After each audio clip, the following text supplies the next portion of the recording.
मुरीद थे एक अब्दुल्ला नाम के, तो बड़े उनको साहिब कशफ थे, उनको बड़ी बातनी कश हुआ करते थे। यहाँ तक कि अगर कोई उनके पास आता कि भाई कोई तावीज़ दे दें, दुआ दे दें, तो घर में जो है विलादत का मामला है, तो वो कह देते थे कि बेटा होगा, तो अल्लाह की शान ये कि बेटा ही पैदा होता था। अच्छा। बाज़ दफ़ा कह देते बेटी होगी तो बेटी पैदा होती थी। तो अल्लाह तबारक व तआला ने ऐसा उनको एक ख़ास जो है वो रूहानी कश्फ की सूरत हाल उन पर ज़ाहिर कर रखी थी। तो उन्होंने जो है एक मरतबा मुराक़बा किया दोनों की निस्बतों का, सैयद शहीद रहमतुल्लाह अलैह की निस्बत का भी, और जो है वो शाह अब्दुर रहीम साहब रहमतुल्लाह की निस्बत का मुराक़बा किया। तो मुराक़बा करने के बाद उन्होंने जो है शाह अब्दुर रहीम साहब रहमतुल्लाह अलैह से अर्ज़ किया कि मैंने मुराक़बा किया आप दोनों की निस्बतों का, मैंने दो असा देखें, दो असे देखें, एक आपका असा है और दूसरा असा सैयद शहीद रहमतुल्लाह अलैह का है। तो दोनों के असा देखे, लेकिन आपका जो असा है वो बड़ा खूबसूरत हसीन व जमील, बड़ा नूरानी है, चमक दमक उसके अंदर, और जो उनका असा है सैयद शहीद का, वो असा इतना खूबसूरत नहीं जितना आपका असा खूबसूरत है। उससे मैंने ये अख़ज़ किया कि आपकी बातनी निस्बत वो सैयद शहीद रहमतुल्लाह अलैह की निस्बत से ज़्यादा कवी है, ज़्यादा आली और कवी है। तो मुझे ये बात समझ में नहीं आई कि आप बैत क्यों हो गए उनसे, आपकी निस्बत उनसे ऊंची है तो आप उनसे क्यों बैत हो गए, ये बात कही। उस पर जो है शाह अब्दुर रहीम साहब रहमतुल्लाह ने फरमाया हो सकता है किसी ख़ास नौइयत से मेरी निस्बत उनकी निस्बत पर आली हो, बुलंद हो, लेकिन बात असल में यह है कि हमें आज तक नमाज पढ़नी नहीं आई थी, रोज़ा रखना नहीं आया था।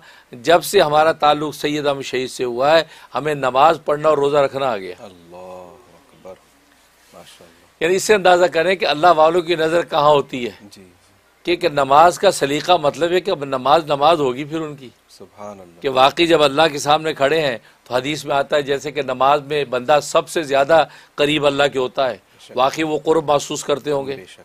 फिर सजदे में जाता है तो सर अल्लाह के कदमों में होता है तो वही कैफियत महसूस करते होंगे।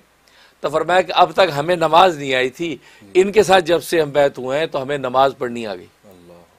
यानी ये जो हज़रत का नुक्ता जो है ये लम्हा फ़िक्री हम सब नाजरीन के लिए, हाजरीन के लिए, कि नमाज पढ़ने का सलीका नसीब हो जाना, समझो अल्लाह का कुर्ब मिल गया। बेशक, अल्लाह। हम ज़रबे लगाएं, वज़ाइफ करें, सब कुछ करें, लेकिन नमाज पढ़ने का सलीका ना आए, अल्लाह अकबर किया और ठोंगे मारी, अस्सलाम वालेकुम, फ़ारिग हो गए। हालांकि नमाज की हालत में तो जैसे खुद सरकार दो आलम सल्लल्लाहु अलैहि वसल्लम का इरशाद है कि बंदा सबसे ज़्यादा करीब नमाज की हालत में होता है। तो जब नमाज में खड़ा हो तो वो इस कुर्ब को महसूस करे कि मैं अल्लाह की इतना करीब हूँ, इतना करीब हूँ, और फिर सजदे में जाए तो वो इस कुर्ब को महसूस करे कि मेरा सर तो अल्लाह के कदमों में है। तो नमाज तो फिर वो ही ना कि नमाज में ऐसा खुब जाए कि उसको दाएँ बाएँ की खबर ही ना हो। तो ये नमाज, तो हज़रत ये फरमाया कि असल में नमाज पढ़नी नहीं आई, हमने नमाज इनसे सीखी है। ये इनकी हज़रत की इज्जत इनकी सारी, और हज़रत की देखो एक कैसी तालीम है कि जो असल फोकस है, क्योंकि असल तो नमाज है, क्योंकि इबादत की हकीकत नमाज ही तो है, बाकी इबादतें तो मशरूत हैं। रोज़े की बात सेहतमंद पे बीमार पे नहीं है तो गई, ज़कात की बात मालदारों पे गरीबों पे नहीं है वो भी गई, हज मालदारों पे गरीबों पे नहीं है, एक नमाज रह गई है कि जो अमीर गरीब सेहतमंद बीमार, ठीक है ना, खड़े होकर पढ़ने वाला, बैठ के पढ़ने वाला, लेट के इशारे वाला, हर हाल में पढ़नी है तो नमाज लाजमी पढ़नी है। तो मालूम मरातब आलिया जो है सारे के सारे नमाज से मिलते हैं। तो अल्लाह वालों की नज़र जो अपनी नमाज संवारने पे होती है। हम आज संवार के रोज़ा तो रख लेते हैं, संवार के ज़कात तो दे देते हैं, संवार के हज भी कर लेंगे, लेकिन नमाज पढ़नी नहीं आती। इसे हज़रत ये बात फरमाई। बल्कि हज़रत मौलाना रशीद अहमद गंगोई रहमतुल्लाह अलैह इमाम रब्बानी वो फरमाते हैं कि यही जो उनका मुरीद था अब्दुल्ला, जिसको अल्लाह ने ये बातनी कश्फ अता कर रखा था, तो इसने मुराक़बा किया दोनों की निस्बतों का। उन्होंने अपने अंदाज में इस वाक़े को बयान किया और फरमाया कि मैंने हज़रत हाजी इमदादुल्लाह मुहाजिर मक्की रहमतुल्लाह अलैह की मजलिस में ये वाक़या सुना। कहा कि वो जब मुराक़िब हुए तो उन्होंने देखा कि शाह अब्दुर रहीम विलायती शहीद रहमतुल्लाह अलैह की जो निस्बत है उसमें चमक दमक है, वो चमक दमक है, हुस्न जमाल उस निस्बत के अंदर, ये नज़ारा देखा।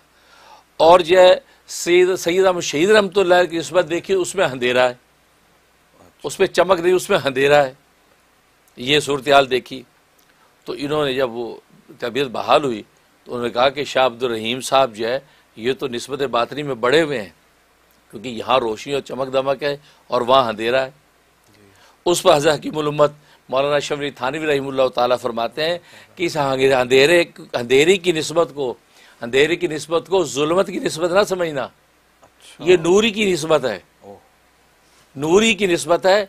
फरमाया कि अल्लाह तबारक व ताला की ज़ात का जो नूर है, ज़ात बाहत का जो नूर है वो स्याह है, वो स्याह है। फरमाया कि देखो आँख की पुतली स्याह होती है लेकिन सरापा नूर है, सारे अनवार उस काली काली आँख से देखते हैं।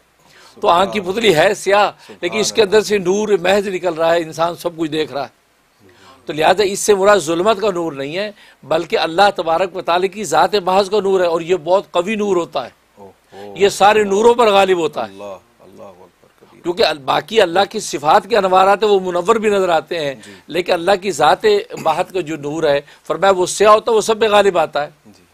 उसकी मिसाल दे देखो, किसी भी रंग की बोतल हो, उसके अंदर आप जो कोई भी रंग का पानी डालेंगे तो वो रंग उस बोतल के रंग पे गालिब आ जाएगा, ठीक है ना। लेकिन अगर काले रंग की बोतल हो उसमें आप किसी रंग का पानी डालेंगे वो उस काले रंग पे गालिब नहीं आएगा, काला रंग उस पर गालिब रहेगा। तो फरमाया कि इसका मतलब यह है कि जो सबसे ज़्यादा कवी नूर जो है गालिब अल अकवान यानी कायनात की एक एक चीज़ पे जो गालिब है वो ज़ात महज का नूर है। तो सैयद अहमद शहीद की जो निस्बत दिखाई गई है वो तो ज़ात महज के अनवार की जो है कैफियत दिखाई गई, और इधर जो उनको जो दिखाई वो सिफात की दिखाई कि गलबा अलवान है, यानी लौन जो अलवान है रंगों के ऊपर गालिब है वो रोशन नज़र आ रहा है। लेकिन वहाँ हालत यह है कि वो जो निस्बत इसलिए कहता बसौकात बाज जो है नासमझ इस सफ़र के अंदर अंधेरी निस्बत को देख के वो जो है धोखा खा जाते कि ओह यार ये तो अंधेरा नज़र आ गया, ये तो नहीं, उनको उसकी तहकीक करनी चाहिए अंधेरा किस, ये जुल्मत का अंधेरा है या खुद अनवारात का अंधेरा है। क्योंकि ज़ाते महज का नूर जो है वो स्याह होकर वो सब को गालिब होता है और सबसे ज़्यादा कवी निस्बत इसी की होती है। अभी आप दुनिया में भी देखते हैं कि बैतुल्लाह के गिलाफ का रंग काला ही मुतय्यन हुआ है, क्योंकि अल्लाह तबारक व ताला की ज़ात का अक्स वहाँ पर नज़र आता है, क्योंकि वो आईना है और अल्लाह तबारक व ताला की ज़ात का अक्स यानी उसकी तजल्ली वहाँ पड़ रही है, और उसको हम सजदा करते हैं तो ये कहते हैं हम अल्लाह की ज़ात को सजदा कर लिया, क्योंकि वो उस आईने में अल्लाह की ज़ात का अक्स नज़र आ रहा है, और वो आपको पता है गिलाफ़े काबा काला नज़र आता है। तो मतलब ये गोया के तकवीनी चीज़ें हैं कि जिसके तो हज़रत गंगोई ने फरमाया कि इसका मतलब ये हुआ कि सैयद अहमद शहीद की जो निस्बत है वो अपनी जगह बहुत कवी है, वो उस निस्बत पर कोई दूसरी निस्बत गालिब नहीं आ सकती। अल्लाह इस तरीके से जो है शाह अब्दुल रहीम साहब रहमतुल्लाह अलैह ने उनसे बैत किया और उनके साथ मिलकर जो है मैदान जिहाद में भी उतरे और शहादत का मुकाम भी पाया, और फिर आगे उनके जो है अनवारात आगे फैले उनके, और ये जो है 1246 हिजरी ज़िक़ादा के अंदर जो है ये मैदान जिहाद के अंदर शहीद हुए। अच्छा, तो इस तरीके से शाह अब्दुल रहीम विलायती रहमतुल्लाह शहीद इनके अनवारात भी इस सिलसिले में फैले हैं, फिर आगे ये सिलसिला इस तरह चलता रहा। माशाअल्लाह, ज़बरदस्त, जज़ाकल्लाह खैर। हज़रत वैसे तो मुरीदों को ये इजाज़त नहीं होती है कि वो किसी भी बुज़ुर्गों को कंपेयर करते फिरें, क्योंकि ये बुज़ुर्गों के अपने मकामात हैं, सिर्फ वो जानते हैं या अल्लाह जानता है। बिल्कुल। लेकिन अगर कोई मुरीद इतना बासफ़ा है और वो ये जानता है अंदर से उसको एक ख़ास बातनी कमाल हासिल है, तो फिर क्या वो ये कर सकता है जैसा कि? जी बिल्कुल बिल्कुल कर सकता है। अच्छा, ज़ाहिर है कि वो ये जो करेगा वो उसका अपना तो अपनी तो एक तलब ही होगी, असल तो अल्लाह के मंशा